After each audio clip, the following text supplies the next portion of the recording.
Top, Shalom. La última vez habíamos visto sobre Moshe, ¿no es cierto?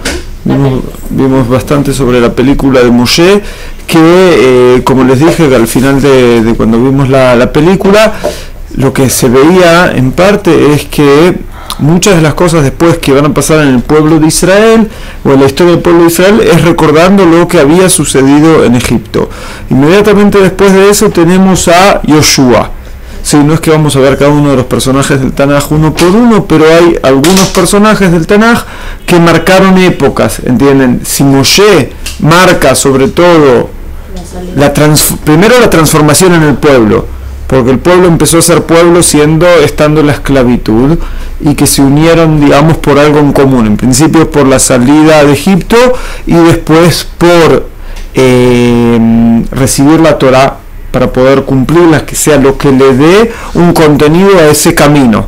¿Entienden? Hoy es fácil entender eso porque muchas veces pueblos hablan, sí, creamos la libertad del pueblo, y se habla de eso y de muchas cosas así, sobre todo lo que escuchamos muchos discursos de Latinoamérica, pero la pregunta es, ¿y hacia dónde llevan al pueblo?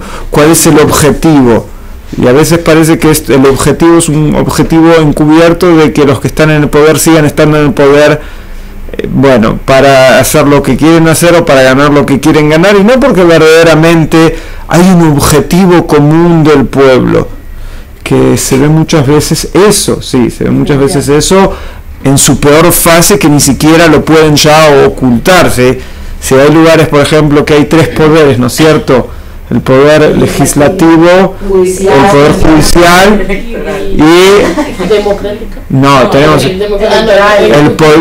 el ejecutivo, tenemos el legislativo y el judicial. Entonces lo que hay que hacer, si el judicial a veces pone impedimentos a hacer lo que a veces el poder legislativo y el ejecutivo quieren, no hay problema, cambiamos al poder judicial y ponemos gente del partido político nuestro para que todo sea una dictadura total en nombre de la democracia. ¿Entienden? Que muchas veces pasa eso en muchos lugares. O sea que se ve que hay un camino hacia que hay un pueblo que se les habla de grandes frases, pero verdaderamente no hay algo en común, no hay un objetivo común a largo plazo. Cuando el pueblo de Israel sale de Egipto, lo que obtienen a través de la Torá es el contenido en común a muy, muy, muy largo plazo. ¿Entienden?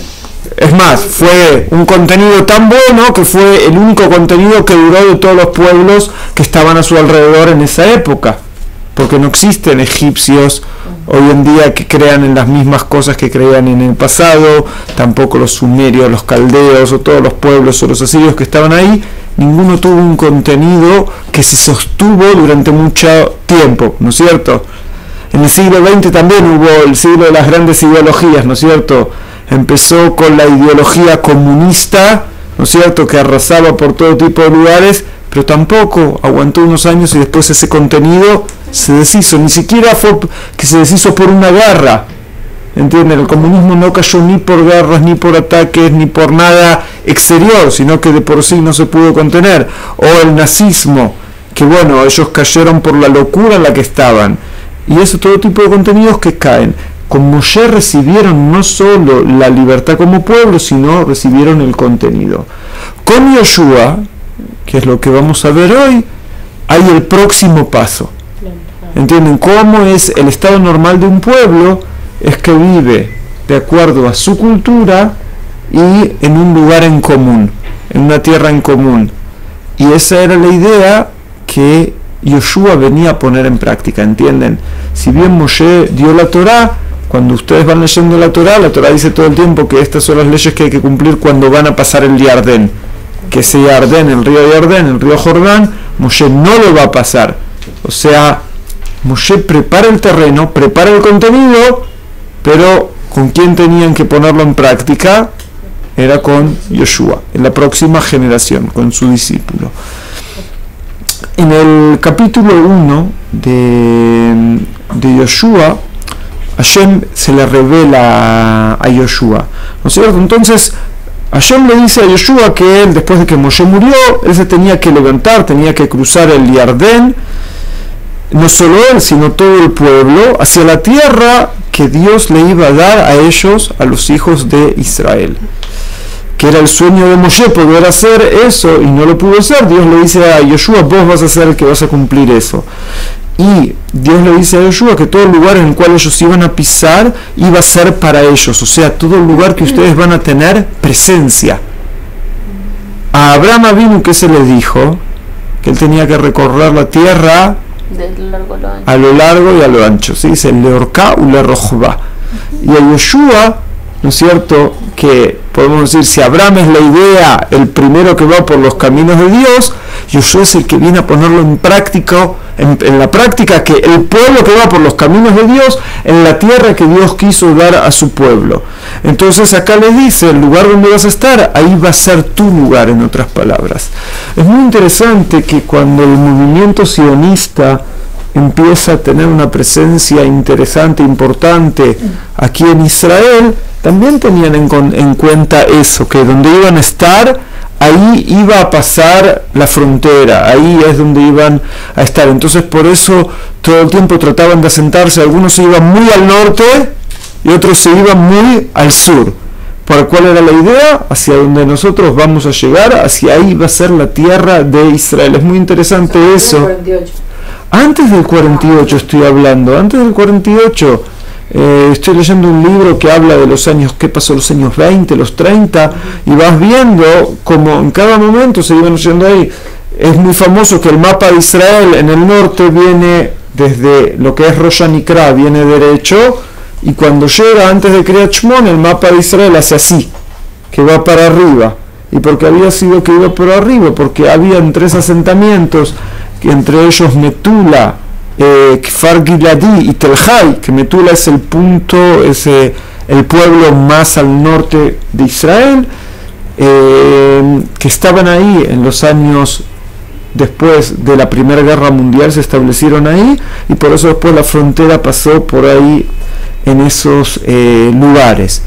Lo mismo también pasó después del 67, cuando Israel de repente pasó a estar en territorios muy grandes que antes no estaba. También se establecieron asentamientos, mucho en menor escala de lo que era antes del 48, que ahí eran en cantidades. Incluso después del 48, cuando al principio se crea el Estado, la política que aplican era una política parecida, de que tenemos muchos territorios en los cuales no hay nadie, entonces mandaron a hacer las ciudades en desarrollo como Dimona, como por ejemplo Yeruham, Arad, Kriyat Malachi, todo tipo de lugares, Netivot, Ofakim, todo tipo de ciudades, Malot, todo tipo de ciudades que trataron de desarrollar cuando la gente iba viniendo acá a Israel. Pero lo que es muy interesante es que Dios ya le dice a eso a Yoshua, donde vas a estar va a ser tu lugar, si no vas a estar no va a ser tu lugar. O sea, no hay algo acá, la tierra es de ustedes sin que ustedes estén. Si ustedes no están, Dios le dice a Yoshua, si hay alguien ahí. Bueno, cuando entran a la tierra de Israel tenían el precepto de conquistar la tierra, incluso que había gente, y que se explica el porqué, que estos eran pueblos que iban en contra de la voluntad de Dios. Es un punto muy interesante en la política de hoy en día con la política que había hace años, ¿no es cierto?, o hace miles de años. Porque hoy en día todo el tiempo vienen y los palestinos acusan a Israel o muchos países de Europa que ustedes son conquistadores. Bueno, de acuerdo a la ley internacional no podemos ser demasiado conquistadores de los palestinos porque el país Palestina nunca existió en la historia.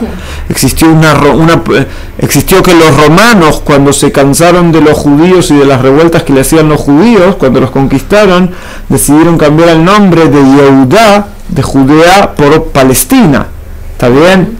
De ahí viene el nombre Palestina, que viene que los romanos lo tomaron de los filisteos, que eran pueblos que vivían en las costas.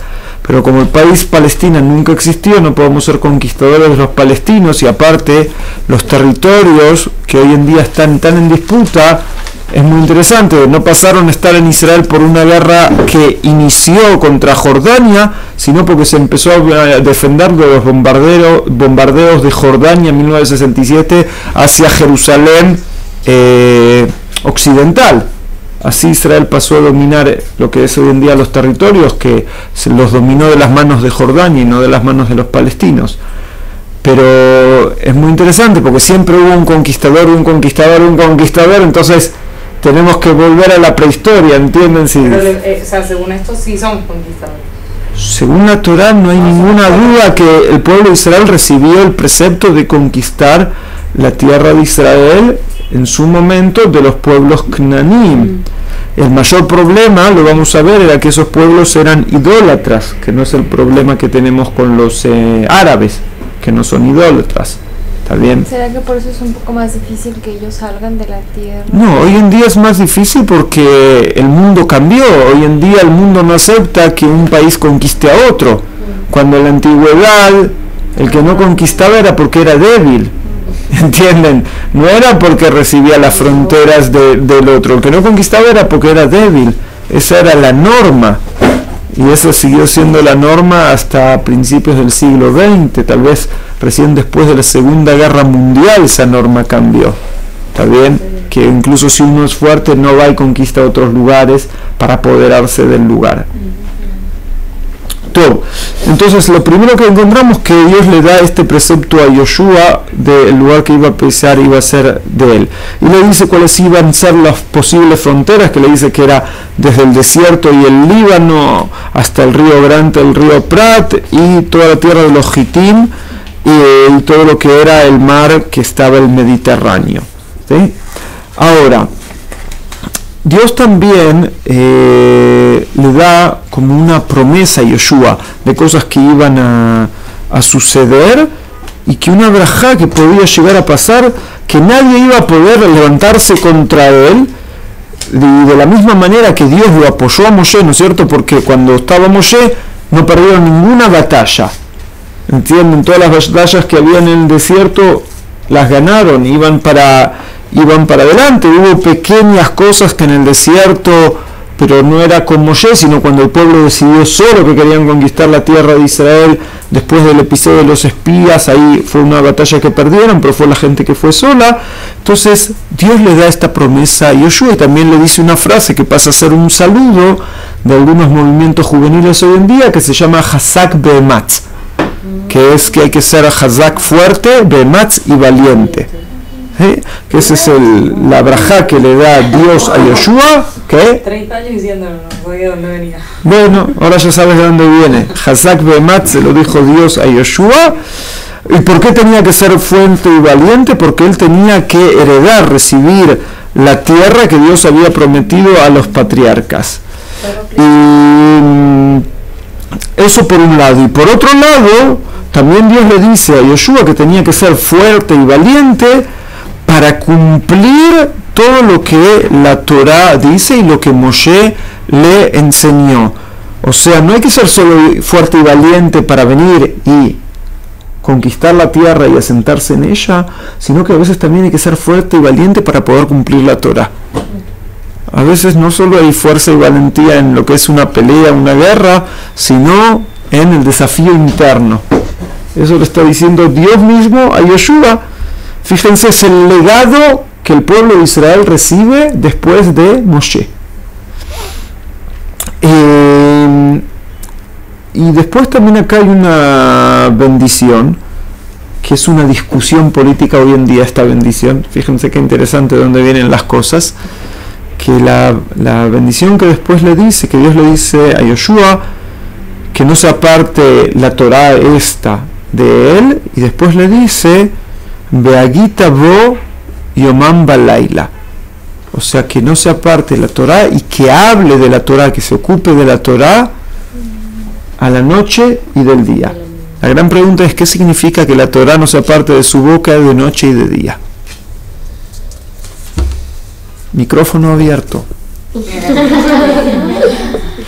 Ya veo a alguno viendo por YouTube, ¡quiero opinar! No, ¿qué significa? Le hablé mucho hoy, Rara. ¿Qué? Le hablé mucho hoy. Pero no conmigo. No, Que iba con la Torah día a día.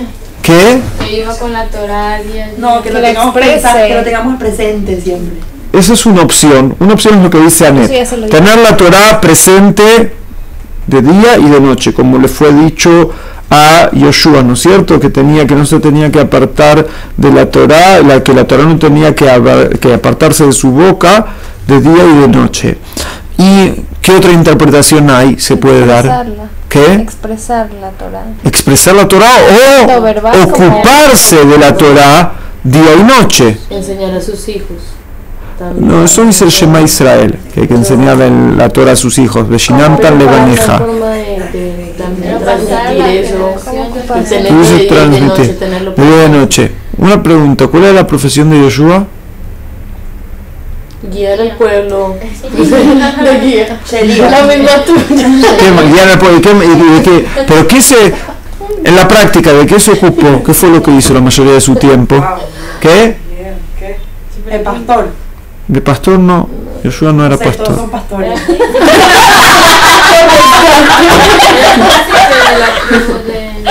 No, No puede ser. ¿de qué se ocupaba Yoshua? Escritor. ¿Escritor? No. ¿Pero escribo? ¿Qué? Creo que la ¿Cuál era la función que recibió? Dije, Moshe tuvo una función y Yoshua tuvo otra. De entrar al pueblo, De entrar al pueblo, a la tierra, ¿y cómo lo entraba? por medio de la conquista. Conquistando. Era guerrero. Era guerrero, o sea, lo que más se ocupó,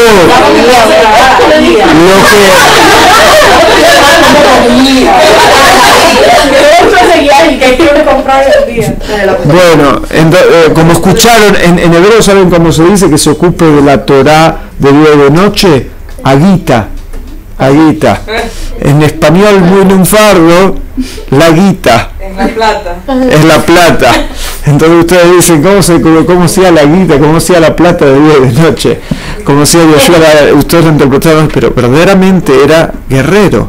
Entonces, ya la Gemara pregunta en Masejet Brajot, en la hoja 35, ahí está la famosa discusión si hay que ocuparse de la Torah día y noche o no hay que ocuparse de la Torah día y noche, y ahí traen como prueba esto que a Yoshua le fue dicho, que tenía que ocuparse o hablar de la Torah día y noche, pero nosotros sabemos que verdaderamente Yoshua se ocupaba, no se dedicaba a estudiar, o puede ser que sí se dedicaba a estudiar, pero no se dedicaba únicamente a estudiar, ¿entienden? Vemos que Yoshua se dedicaba a qué, sobre todo a conquistar. Entonces lo que le fue dicho que tenía que ocuparse de la Torah de día y de noche, a mí me parece que la intérprete del Tanaj, Anet, está en lo cierto.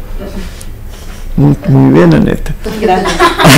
Está en lo cierto, o sea, de que tenga la Torah presente de día y de noche, sin que eso quiera decir que uno no pueda ocuparse de otras cosas. O sea, sus Porque conquistando. fíjense que a Yoshua le fue dicho, sí, que él tenía que cuidarse, tenía que tener cuidado de cumplir todo lo que está escrito en la Torá, y ahí Dios le dice, y de esa manera él iba a tener éxito en sus caminos y en todo iba a prosperar. O sea, el camino para tu éxito en lo que vas a hacer es que tengas en cuenta, tanto de día como de noche, la Torá. Hay gente que tiene la Torá muy en cuenta de día, de noche hace otras cosas. ¿Entienden? Que eso sería como una contradicción. Que hoy en día vieron como las noches se le ve, las personas pueden ser de día algo y de noche son otras cosas. ¿Entienden? Como de día es serio, el lugar ¿qué? El lugar de estudios, el lugar de trabajo, la seriedad, baja la noche, cambia la personalidad. O se liberan otras cosas que estuvieron escondidas durante el día, o que durante el día la persona las reprimió un poco. Entonces lo que Dios le dice a Yoshua, hay que cuidar de día y de noche, de ir por los caminos de la Torá. Y finalmente, por tercera vez en el mismo capítulo, en el capítulo 1, Dios le dice, ciertamente yo te he ordenado, Hazak Bematz, sé fuerte y valiente, y después también se le dice a Yoshua que no se tenía que asustar, no tenía que tener temor porque Dios iba a estar con él por el lugar que iba a ir. Cuando algo está dicho en el mismo capítulo 3 veces, pone mucho énfasis, ¿no es cierto?, en ese tema. Eso por un lado, que eso es lo que Dios le dice a Yoshua cuando está por comenzar sus funciones. Después, cuando Yoshua está por cruzar ya el río Jordán, entonces los policías, los dirigentes del pueblo le decían al pueblo cómo tenían que prepararse para cruzar el río Jordán. Parece que es un evento histórico también muy importante, ¿no es cierto? El cruce del río Jordán para entrar a esta tierra. Entonces ahí se les ordena al pueblo y se les dice que cuando ustedes iban a ver el Arón Abrit, el arca del pacto, ¿no es cierto?, donde ahí estaban las tablas de la ley, las tablas con los 10 mandamientos, cuando iban a ser llevadas por los Kohanim y por los Leviim, entonces ustedes tienen que ir en pos de ellos. O sea, las tablas de la ley con el Arón Abrit, ellos marcan el camino. Eso avanza y ustedes van atrás de ellos, pero tiene que haber una distancia entre ellos. No pueden acercarse demasiado, pero ustedes tienen que ir atrás de ellos. Y Yoshua también les dice al pueblo, ustedes tienen que santificarse porque ustedes van a ver niflaot. Niflaot son cosas maravillosas. ¿Cuándo al pueblo le dijeron también que tenían que santificarse? Esther, déjala de acá al costado.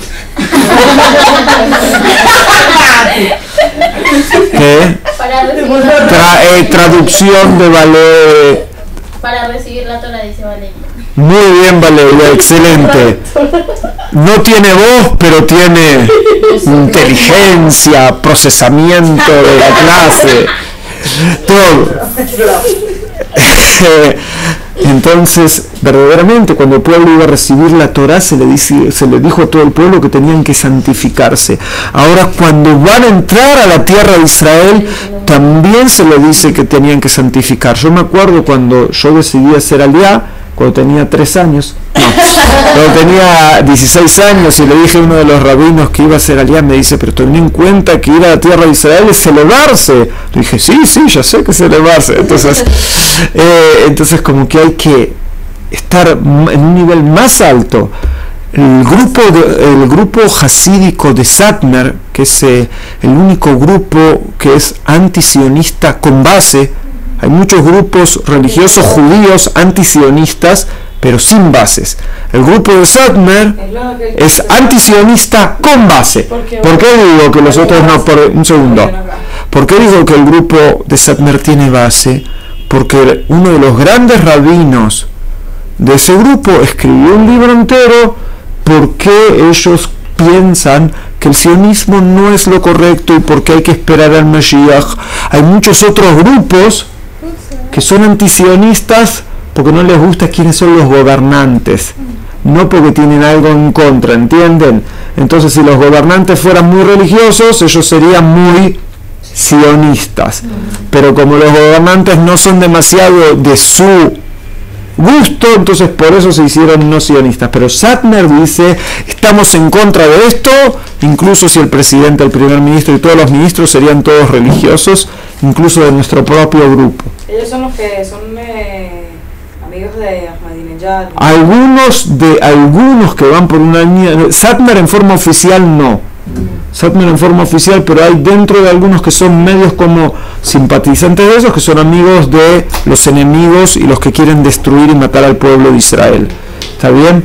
Pero ¿por qué digo que Satmar son los antisionistas que tienen un poco de fundamento? Incluso que no los comparto, son todo lo contrario a lo que me crié, eduqué y educo durante toda mi vida, pero hay que saber entender que ellos dicen, entre otras cosas, que la tierra de Israel es tan elevada que puede llegar incluso a damnificar a uno el nivel de santidad que tiene la tierra de Israel si no estamos preparados para eso.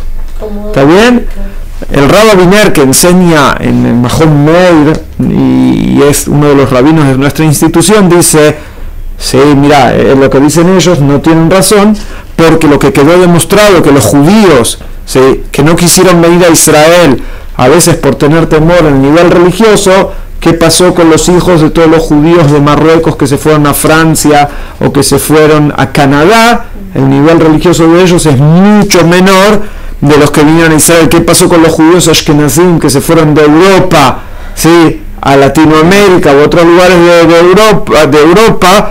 La gran mayoría descendieron muchísimo, se asimilaron mucho más de aquellos que vinieron a Israel. Entonces el Rabbi Wiener le discute a eso, pero no importa, lo traje solo para que entiendan el concepto de la santidad de Israel, que Satmar dice es tanto que uno puede llegar a ser damnificado de eso. No voy a entrar a todo en ese tema porque es demasiado, pero acá Yoshua dice ustedes se tienen que santificar cuando van a entrar a Israel. Sí. Entonces Yoshua también le dice a los Kohanim, ustedes van a llevar el Aarón, ¿no es cierto? Van a llevar el arca del pacto y ustedes van a pasar delante del pueblo. Y entonces cuando iba a pasar eso, también los Kohanim tenían que entrar con el Aarón Abrit al agua del Yardén. O sea, no tenían que depositar el Aarón Abrit sobre el agua, pero tenían que ellos pasar o entrar y pararse en el Yardén con el Aarón Abrit. Y entonces el efecto iba a ser que, a diferencia de Moshe, acá hay un déjà vu con el cruce del Mar Rojo. Es un déjà vu, porque ¿qué iba a pasar? El pueblo tenía que pasar por el mar, ¿no es cierto? Entonces el que abrió el Mar Rojo, ¿quién fue? Moshe. Y acá, pero era como el poder de Moshe. Y acá, ¿el poder de qué abre el Mar Rojo? De Hashem. El poder de Hashem, el poder de la Torah. Nosotros en Shavuot decimos Hag Matan Torah, ¿no es cierto? Que es la fiesta de la entrega de la Torah. Pero la verdad, que fue entregada en Shavuot. Las tablas. No fue entregada toda la Torah. ¿Qué fue entregado? Solo los Los Aseret Adibrot, los 10, lo que se traduce como los 10 mandamientos, que son más de 10 mandamientos, pero son 10, quiere decir 10 Dibrot son enunciados, ¿está bien? Hay más de un mandamiento, hay más de 10 mandamientos en los 10 enunciados, pero acá lo que abre el Mar Muerto es la Torah, ¿entienden? Es la esencia de la Torah. Los Aseret Adibrot, lo que mal se traduce como los 10 mandamientos, son la esencia de la Torah. Rav Sadia Gaon dice que de ahí se pueden aprender los 613 mitzvot. Entonces lo que acá abre el mar es la esencia de la Torah. Si antes había sido el poder de Moshe que nos libera, ahora es el poder de la Torah con la cual vamos a ir a la tierra de Israel. Ya, perdón. Mamá, ¿se abre como se abre? Te digo lo que dice acá en Yoshua Gimel. Dice así, Vayomar Yoshua, un segundo, quiero ver la parte exactamente que dice así, en Yoshua Gimel Yud Gimel, ¿tú entiendes Ibrit? Dice, Veaya que Noach kapot raglea Kohanim no sea Aarón Hashem, Adon kol haaretz mea Yardem y karetun beamayim ayordim milemala yamdu nedechat. O sea, en traducción dice, y iba a ser cuando iban a poner las plantas de sus pies los Kohanim que llevaban el arca de Hashem, el Señor de la tierra, cuando iban a poner los Kohanim sus pies en las aguas del Yardén, las aguas del Yardén iban a cortarse y las aguas que descienden desde arriba van a quedar paradas como algo que queda así, como una pared, como algo fijo. O sea, el Yardén le pasa algo muy parecido, y la palabra Ned también se usa cuando se abrieron las aguas del Mar Rojo. La misma palabra.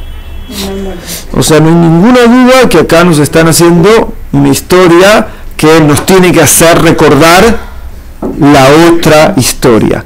¿Entienden? Con la diferencia que ahora lo que tiene la fuerza no es una persona, sino es la esencia de la Torah. Y cuando los Kohanim estaban ahí parados con el Aarón Abrit, entonces ahí el pueblo iba a pasar el Yardén, y así iba a ser la manera, de esta manera iban a entrar a la tierra de Israel. Después tomaron las piedras sobre las cuales se pararon los Kohanim, hicieron todo una matzebá, como un monumento de todo, y también acá nos dice que el pueblo de Israel pasaban por el lugar seco, y así fue hasta que pasó todo el pueblo. Entonces eso es el próximo paso que pasó. Para el pueblo, pasar el Yardén y ver eso fue algo muy significativo para la generación que entraba en la tierra de Israel. ¿Entienden? Porque que se abrió el Mar Rojo lo había visto la generación anterior, la generación que no entraba en la tierra de Israel. Y para esta generación que entraba en la tierra de Israel, o sea, era algo muy especial, y ellos iban a hacer un pacto a través de que iban a tomar 12 piedras, y iban a haber también 12 personas que iban a ser los representantes de cada una de las tribus, en las cuales ellos iban a traer estas piedras, y con el monumento que ellos iban a hacer como un nuevo pacto, y ese monumento tenía que recordar en el futuro a la gente lo que había sucedido. Como que acá el libro de Yoshua nos está enseñando que a veces hay que dejar como todo tipo de pistas en la historia para que la gente pueda recordar cosas que sucedieron. ¿Entienden? A veces ver un lugar me hace acordar algo histórico que pasó.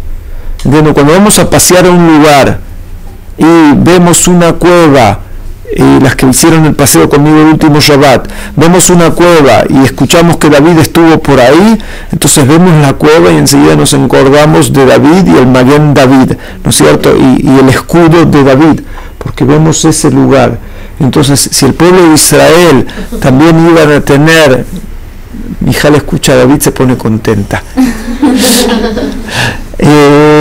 Entonces, el pueblo iban a tener su monumento y sus piedras, y algo increíble,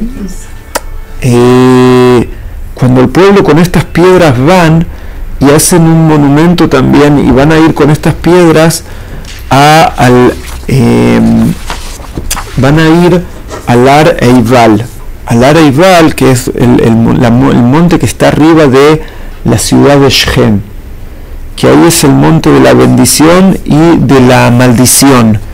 Y ahí hicieron un misbeach, hicieron como un lugar también para hacer sacrificios a Shem.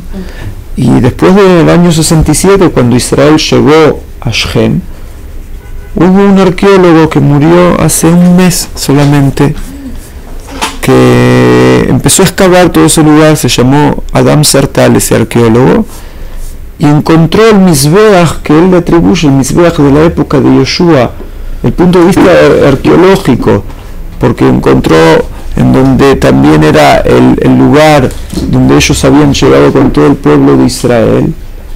Y es algo increíble, entienden, que el lugar que tenía que recordar a todo el mundo que pasamos el Yardén y que iban a ir con las piedras que pasaron el Yardén, 3200 años después, viene un arqueólogo, excava el lugar y escribe un paper, o sea, escribe un artículo académico explicando. ¿Cuándo salió ese paper? Paper es un artículo. ¿Hace cuánto? Eso tiene como casi 40 años ya, el descubrimiento de... ¿Hay alguna otra prueba arqueológica de todo lo que... Mira, hay pruebas arqueológicas del reinado de David. Pero eso ya es mucho después. Hay cosas que no es mucho después, tal vez son 400 o 500 años después.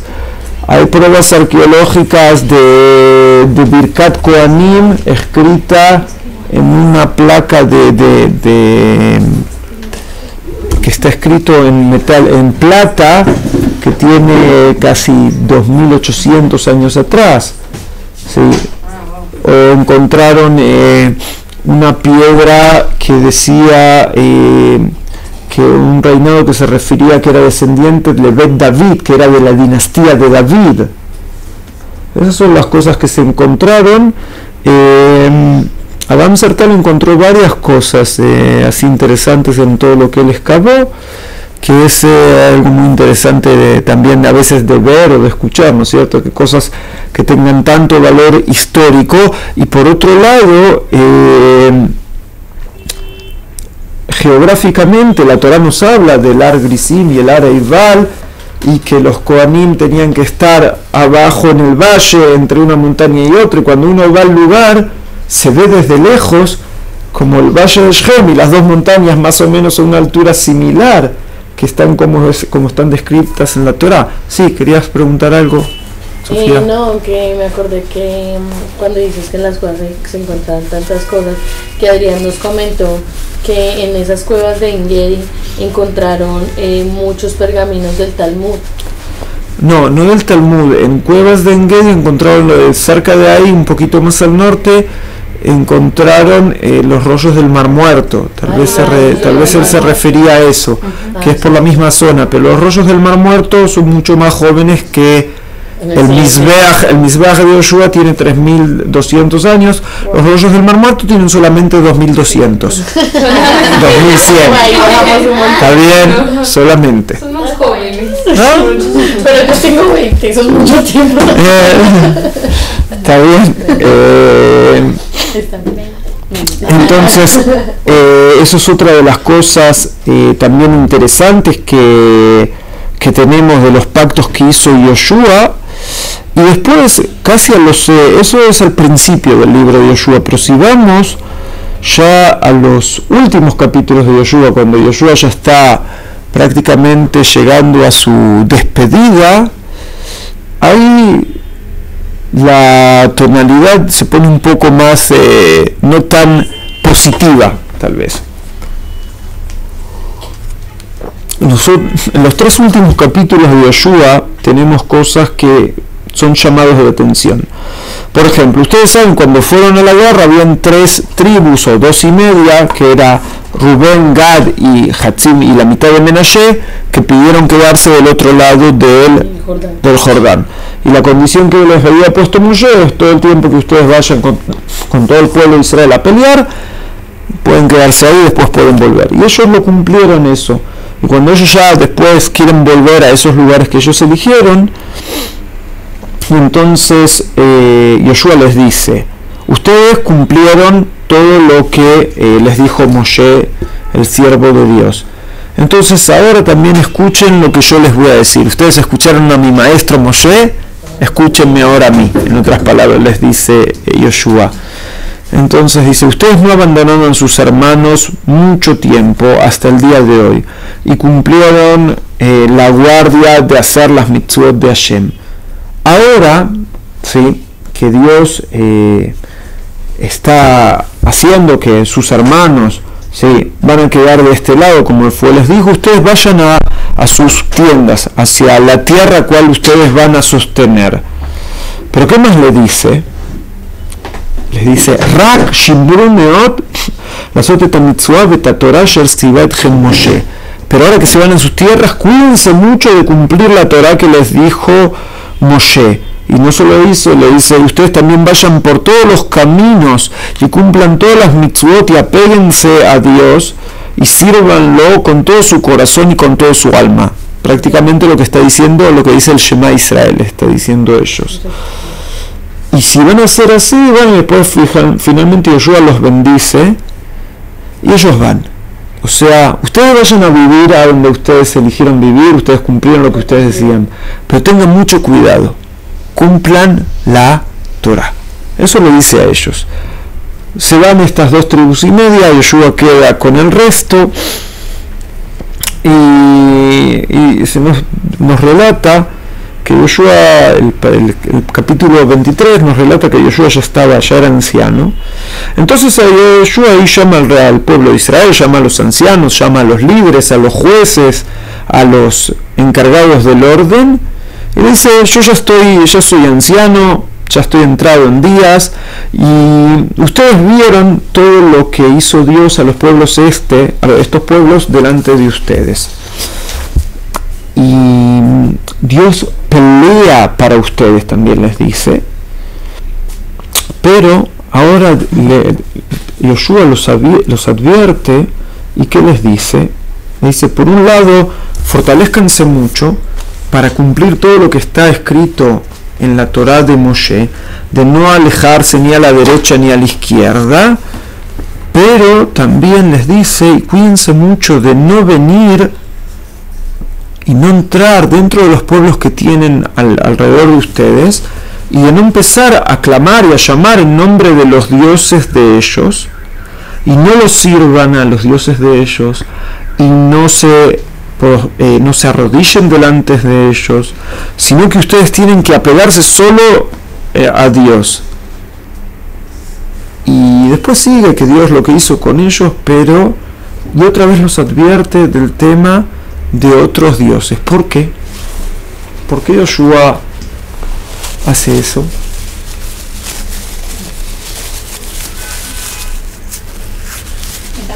¿Qué? ¿Por qué Yoshua hace eso? Si ellos no habían ido, no dice en ningún lado que habían ido por el mal camino o que empezaban a querer a otros dioses. ¿Qué? ¿Ellos ya habían terminado de conquistar completamente? Habían dejado, no terminaron, pero habían dejado. Acá nos dice antes como que lo que estaban dispuestos a conquistar lo habían conquistado. No terminaron, nunca terminaron de conquistar todo. Entonces se podían como asimilar. Pero muy bien, yo creo que esa es la razón. O sea, Yoshua, que está viendo, el pueblo de Israel llegó a una situación que dijeron, bueno, nos asentamos de esta manera, incluso que no terminaron de conquistar todo, que la Torá advierte que los pueblos de alrededor iban a poder hacer perder la identidad. Entonces Yoshua los advierte, ustedes van a vivir en vecindad tal vez con otros pueblos, con otras culturas, con otras creencias, y ustedes tienen que tener mucho cuidado de no alejarse de el camino y de Hashem que ustedes vienen con esta idea.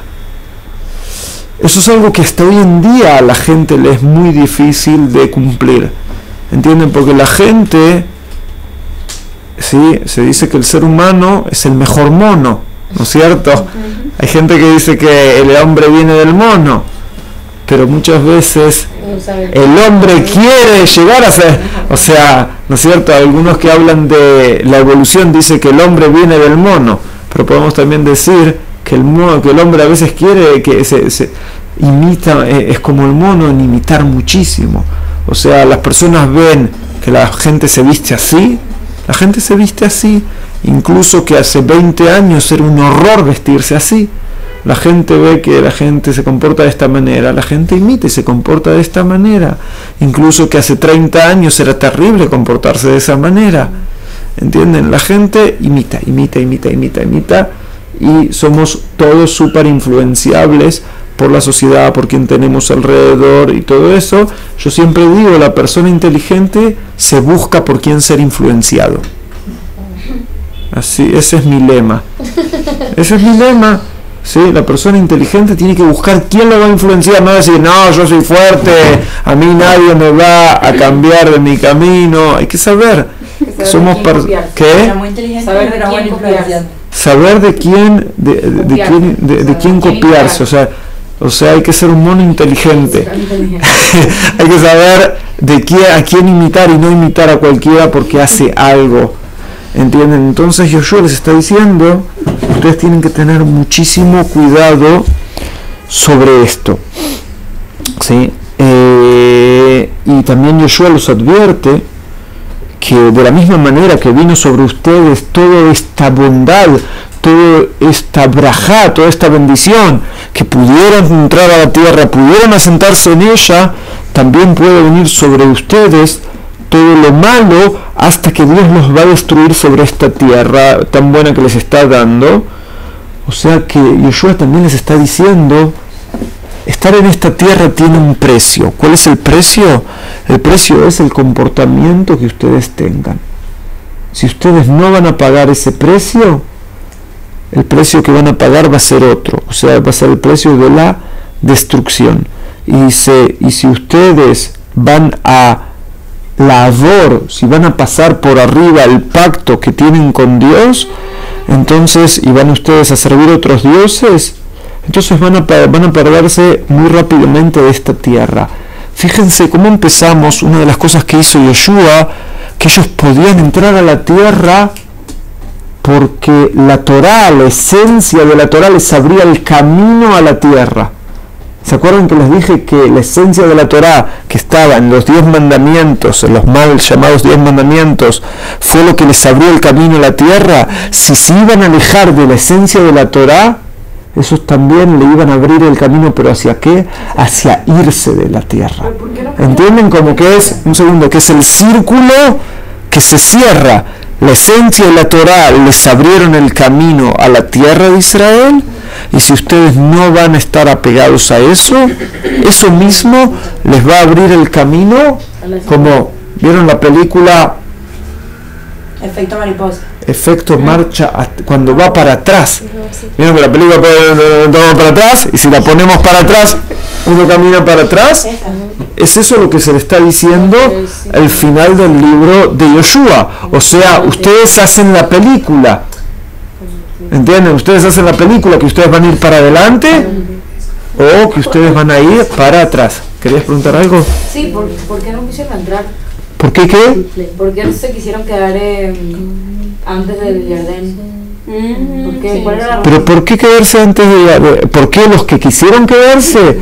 Ellos lo explicaban por materialismo, dice la Torá. La Torá dice que ellos dijeron que tenían mucho rebaño y que las tierras que habían conquistado de Og, ¿sí?, el rey de Bashan, y también de Sihón, ellos dicen, acá son tierras muy buenas para pastar y tenemos mucho rebaño. O sea, ellos quisieron quedarse ahí por materialismo. Fueron también los primeros en perderse de las tribus después. O sea, al final sí se perdieron. Sí, al final se perdieron. ¿Qué? Es como la golada hoy en día, que se queda por comodidad. ¿Cómo el qué? La golada hoy en día. Hoy en día también tenemos el problema grande de la asimilación en muchas comunidades, de que cuando la gente se aleja de la esencia de la Torá, muchas veces se van a alejar finalmente del pueblo de Israel hoy en día. ¿Entienden? Cuando vivimos todos juntos, es muy interesante esto, porque cuando vivimos todos juntos en la tierra que Hashem nos quiso dar, Dios dice que si se alejan de la esencia de la Torá no van a poder estar en la tierra. Pero fuera de Israel lo que sucede es que cuando se alejan de la esencia de la Torá, después de 3 o 4 generaciones, la mayoría de la gente no tienen motivo o no ven motivo para seguir apegado al pueblo de Israel, lamentablemente.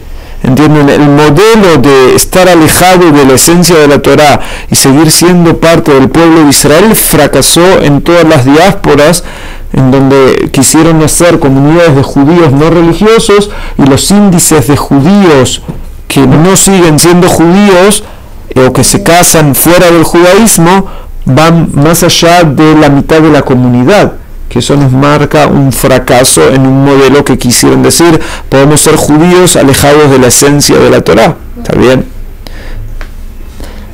Y para terminar, cuando Yoshua tal vez se despide del pueblo, primero les hace acordar su historia, que eso es muy interesante. Empieza a hablar incluso desde Terach, el padre de Abraham, ¿sí?